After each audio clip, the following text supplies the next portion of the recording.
காரணம் ஒரு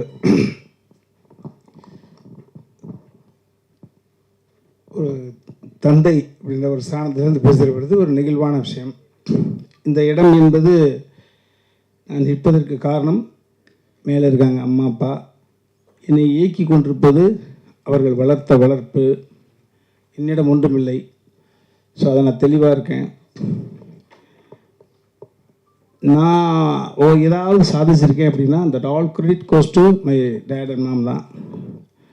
இவன் ஏதாவது சாதித்தால் அது நான் சாதித்ததாக பொருள். இவர்கள் பிறக்கும் குழந்தை சாதித்தால் அது இவர்கள் சாதித்ததாக பொருள். எனக்கு இறைவனிடம் அந்த பொறுப்பை கொடுத்துருந்தேன். எங்கள் பாப்பாவை நான் முதல்ல சந்தித்த பொழுது எங்கள் பாப்பா கிட்ட சொன்னது தான், அதை உங்கள்கிட்ட பகிர்ந்துக்கிறேன். முதல்ல சந்தித்த பொழுது பாப்பா கிட்ட சொன்னது, ஒரு மனிதன் குழந்தையாக பிறக்கிற பொழுது அவனுடைய நிம்மதி என்பது அவங்க தாய் தந்தைகிட்ட இருக்கு. அதற்கப்புறம் வீதியில் விளையாட போகிற பொழுது நம்ம யார் கூட விளையாடுறோமோ அவங்கள்ட்ட போகுது அந்த நிம்மதின்ற பால். அதுக்கப்புறம் பள்ளிக்கூடத்துக்கு போகிற பொழுது பக்கத்தில் யார் உட்காந்துருக்காங்க அவங்களோட கேரக்டர் நம்மளை இன்ஸ்பயர் பண்ணும். அந்த நிம்மதின்ற பால் அவங்கள்ட்ட போகுது. பாடம் சொல்லி கொடுக்கும் வாத்தியார்கிட்ட போகுது. கல்லூரிக்கு போகிற பொழுது அதே தான் தொடருது. நண்பர்கள் யார், பக்கத்தில் இருப்பவங்க யார், யாரிடம் இறைவன் கை கொடுக்க தூண்டுகிறான், யாரிடம் இறைவன் நம்மளை மாணவனாக சேர்க்கிறான். வேலைக்கு போகிற பொழுது நம்மளை விட உயர்ந்த இடத்தில் இருக்கக்கூடிய அதிகாரிகள்கிட்ட போகிறது அந்த நிம்மதி.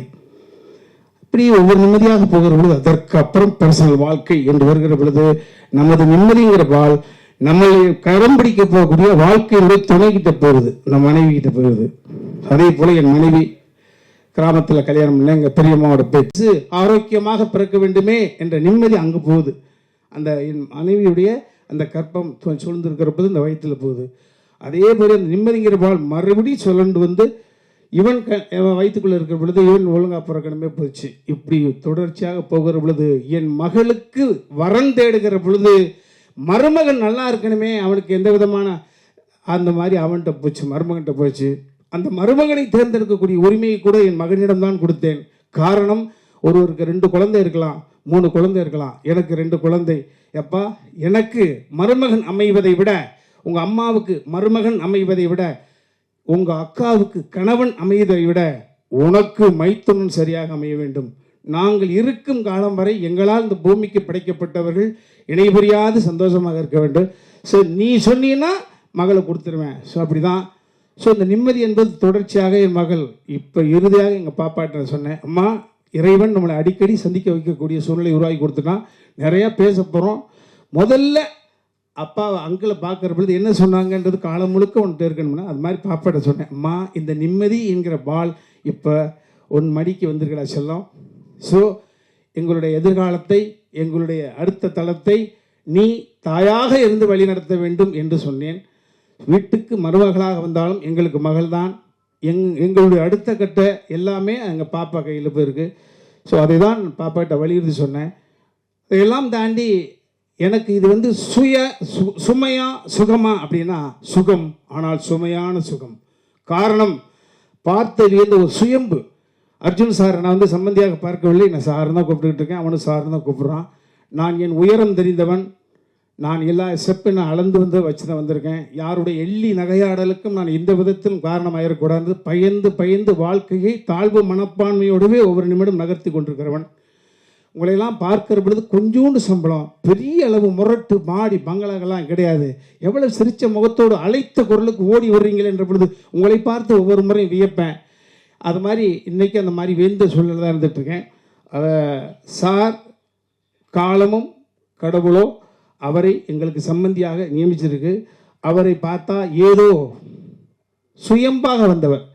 மரியாதைக்குரிய விஜயமுரளி சார் சொல்ல பொழுது படித்த பிள்ளை மட்டும் இல்லை, ஒட்டுமொத்த சினிமாவும் கை விட்டு தனியாக இருக்கிற பொழுது இருக்கிற புது மனைவி அவங்களுடைய நகையெல்லாம் வாங்கி சேவகன் அப்படின்ற ஒரு படத்தை எடுத்து தான் என்று அடையாளப்படுத்தி கொண்டு சுயம்பாக வந்தவர். நான் ஒரு சுயம்பு என்றால் எனக்கு முன்னோடி சுயம்பு அவர்.